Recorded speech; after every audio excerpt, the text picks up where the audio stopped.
Right, so gluing the assemblies together, the joiner box assemblies, what I've just discovered, and didn't happen on the last one but happened with this one, is I was using clothes pegs as clamps, and they don't put an even pressure across the web portion of the box. So they put more on one side than the other because they're not parallel. So unless you're going to do a clothes peg top and bottom, which is cumbersome, I would try to get a clamp that applies an even pressure.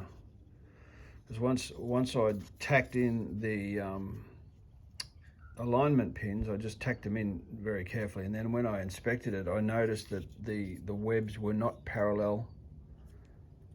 The joiner box was open on one side, so I actually applied a bit of pressure on the pin and cracked the glue joint and was able to realign it, bring it back together, and spot glue it again, double check the alignment, and I'm right to continue on. So that's just something to bear in mind.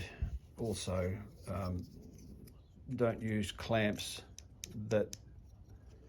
or use only clamps that apply a parallel force to the box when you're joining it, or just be mindful of the sides being parallel when the box is joined together, when it's glued together. Okay.